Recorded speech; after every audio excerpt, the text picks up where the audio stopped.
नमस्कार दोस्तों, हमारी इस YouTube चैनल पर आप सभी लोगों का स्वागत है। दोस्तों, आज की वीडियो ख़ास तौर पर उन लोगों के लिए है जिन लोगों की लिंग में ब्लड सर्कुलेशन बिल्कुल बंद हो चुका है, लिंग की नर्वस सिस्टम बिल्कुल मर चुका है, लिंग में ब्लड सर्कुलेशन, तनाव, रुकावटी, सेक्सुअल पावर बिल्कुल ख़त्म हो चुका है। दोस्तों, होता क्या है, बचपन की गलती हस्तमैथुन के कारण जब कोई सा भी चीज़ दिमाग में जोर डाल के लिंग को रगड़ के हस्तमैथुन किया जाता है तो जो दिमाग से हमारी जो करंट पैदा होने वाली जो नर्वस सिस्टम है उस पर जोर पड़ने के कारण वो एक टाइम ऐसा आता है वो सूख के मर जाता है और उसके कारण उनके लिंग में ब्लड सर्कुलेशन होना बिल्कुल बंद हो जाता है और वो लिंग धीरे धीरे सूख के छोटा होकर वो मर जाता है, जिसे मरी हुई लिंग कहता है। दोस्तों, आज जो हमारी नुस्खा है, इस नुस्खे में मैं आप लोगों को एक ही चीज़ के बारे में बताऊंगा और वो इतनी पावरफुल रहेगी कि अगर कोई से भी बंदा अगर 40 दिन इस्तेमाल करता है तो वो नामर्द से मर्द में कन्वर्ट होने वाला है। मतलब जिसने ये समझ लिया कि मैं ख़त्म हूँ, मैं नामर्दी के साथ ही अब मेरा लाइफ है, तो वो लोग अब निराश नहीं होना, खाली इस चीज़ को इस्तेमाल करना। दोस्तों, यो क्या है? सबसे पहली बात यो है संख्या, जिसे हिंदी में संख्या कहते हैं, उर्दू में संबलफार और इंग्लिश में आर्सेनिक्स कहा जाता है। दोस्तों, यो कोई खान में पैदा नहीं होता। बहुत सारे यूट्यूबर, बहुत सारे वेद हकीम कहते हैं ये खानी संख्या है। खान में कभी भी संख्या पैदा नहीं होता है। संख्या पाई जाती है समुद्र की तल में। जो समुद्र की जो पानी है, पानी की जो गंदगी, इसे मल सिंदूर भी कहा जाता है। हमारी जो शास्त्रीय की भाषा है उसमें मल सिंदूर कहा जाता है इसे। दोस्तों, ये मल सिंदूर इसे कहा जाता है जो पानी की मल है, मतलब जो गंदगी है वो नीचे बैठ जाता है और वो धीरे धीरे इस पत्थर की आकार में वो संख्या में पैदा होता है। तो दोस्तों, ये जो होता है ये इतना जहर है कि अगर कोई भी बंदा अगर इससे अशुद्धिकरण संख्या को अगर उसने चाट भी लिया, अगर खाने की बात तो दूर की, अगर चाट भी लिया तब भी वो मर भी सकता है। तो इतना जहरीला होता है। पर इसे ही जब आयुर्वेद शास्त्र के हिसाब से जब इसकी शुद्धिकरण होता है तो ये अमृत बनता है और ये अमृत उन लोगों के अंदर उनकी ज़िंदगी को वापस देता है जो लोग सेक्सुअल नर्वस सिस्टम को ख़त्म कर लिया है, जिनके लिंग में ब्लड सर्कुलेशन नहीं हो रहा है, लिंग बिल्कुल मर चुका है, लिंग में तनाव नहीं है, वीर्य नाड़ी बिल्कुल कमज़ोर है। कोई से भी चीज़ देखता है सोचता है वीर्य उनके लिंग में से निकालने लगता है और उनके लिंग में ढीलापन, सबसे बड़ी बात तो है ढीलापन, टाइटनेस नहीं है, लिंग में जोनी जाने लायक ही नहीं है। जिन लोगों की लिंग और जो लिंग मर चुका है, एक तौर पे कह सकते हैं कि आप उनके लिए है दवाई। तो दोस्तों, मैं आज इस संख्या के बारे में क्यों बता रहा हूँ? दोस्तों, पहली बात तो संख्या को शुद्धि करने की तरीका मैंने लाइव भी दिखाया है मेरे चैनल पे, मैंने बताया भी है हर एक वीडियो में। पर आज मैं इसकी जोहर उड़ाने की वीडियो लेके आया हूँ। जोहर मतलब दोस्तों जो संख्या भस्म होता है, ये खाली भस्म है, इससे शुद्ध करके इसकी रगड़ाई करके इसकी भस्म बनाई गई और इस भस्म को आज हम जोहर उड़ाएंगे। दोस्तों, जोहर उड़ाने से इसकी जो क्षमता है यो 100 गुना बढ़ जाता है और यो दवाई किसी को भी इस गर्मी में नुकसान नहीं देंगे। सबसे पहली बात तो है गर्मी की। दोस्तों, जो लोग कहते हैं कि मेरे लिवर में गर्मी है, मसाने में गर्मी है, जिगर में गर्मी है, क्या मैं संख्या इस्तेमाल कर सकता हूँ? मेरे उम्र 20-25 है, क्या मैं संख्या इस्तेमाल कर सकता हूँ?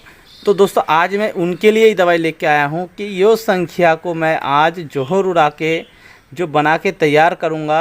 यो दवाई चाहे वो 18 साल की बंदा है और उसकी लिंग ख़त्म हो चुका है वो भी इस्तेमाल करेंगे और अगर बाहर लू भी चल रहा है तो भी इस्तेमाल करेंगे। ये फ़ायदा ही फ़ायदा करेगा, नुकसान कुछ नहीं करेगा बॉडी में। ये ऐसी दवाई तैयार होंगे। तो इस संख्या को शुद्ध करने की जो प्रोसेस है वो भी मैं आप लोगों को एक बार और बता देता हूँ। दोस्तों, इसे करना क्या होगा, आपको इस तरीके का एक सादा कपड़ा लेना होगा। ठीक, लेके दोस्तों संख्या को इसमें बीचों बीच रख के इस तरीके से बांध के इसकी पोटली बना के 5 लीटर दूध में 3 घंटे की दोला यंत्र होंगे 20 दिन तक, मतलब 100 लीटर दूध में इसकी शुद्धिकरण होंगे। होने के बाद दोस्तों इसकी 35 से 36 घंटे की रगड़ाई करेंगे आप। रगड़ाई करने के बाद दोस्तों इस तरीके का भस्म तैयार होंगे हमारी। और एक बात का ध्यान रखें आप लोग कि जब कभी इस संख्या की रगड़ाई करें तो खरल की बात सबसे पहले मैं इसी वजह से करता हूँ दोस्तों। आयुर्वेद में जो हमारी शास्त्र है उसके हिसाब से खरल ही सबसे महत्वपूर्ण चीज़ है, क्योंकि दोस्तों अगर आप किसी काम पे जा रहे हैं और आपकी औजार सही नहीं है तो वो काम किसी काम की नहीं है ना। तो हमारी जो खरल है वो या तो ताम्रा पत्थर की, सफ़ेद हकीक पत्थर, या आप काले हंसराज पत्थर की खरल लेंगे दोस्तों। ये सब पत्थर की नाम मैं इसीलिए ले रहा हूँ, अगर उसमें आप इस संख्या को 10 ग्राम डालेंगे और अगर 10 दिन तक भी रगड़ाई करेंगे तो वो 10 ग्राम ही रहेगा। ये मेरे कहने का मतलब वो पत्थर इस दवाई में नहीं आना चाहिए, तो दवाई किसी काम की नहीं है, वो नुकसानदायक दवाई है। तो दोस्तों जब आप इसकी खरल कर लेंगे 35 घंटे की खरल करने के बाद दोस्तों इसे हम किस तरीके से जो है जोहर उड़ाएंगे। दोस्तों जोहर उड़ाने की 2 यंत्र इस्तेमाल होंगे हमारी। एक नंबर 1 में है डमरू यंत्र, दूसरा रेत यंत्र। रेत यंत्र में डमरू यंत्र को रख के ही इसकी जोहर उड़ाए जाएंगे।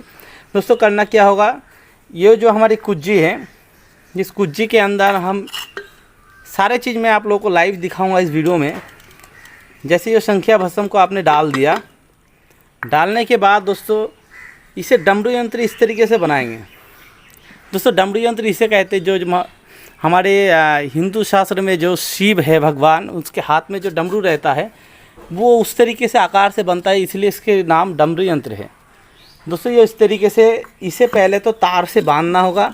बांधने के बाद दोस्तों ये हमारी मिट्टी है, इस मिट्टी से इसकी बढ़िया करके लेप करना होगा। लेप इस तरीके से होना चाहिए कि बाहर की हवा अंदर को ना जाए दवाई में, और अंदर की जो हमारी भाप बनेंगे वो बाहर को किसी कीमत पे आना नहीं चाहिए, वरना ये दवाई किसी काम की नहीं है। बाहर की हवा अंदर और अंदर की हवा बाहर को नहीं जाना चाहिए, तभी जाके ये दवाई काम करेंगे। तो चलिए दोस्तों हम ये सबसे पहले इसकी डमरू यंत्र बनाएंगे, उसके बाद रेत यंत्र में इस डमरू यंत्र को रख के किस तरीके से हम इसकी जोहर उड़ाएंगे वो भी मैं आप लोगों को लाइव दिखाऊंगा। तो दोस्तों वीडियो को एक बार लाइक ज़रूर करना, वीडियो को ज़्यादा से ज़्यादा शेयर करना।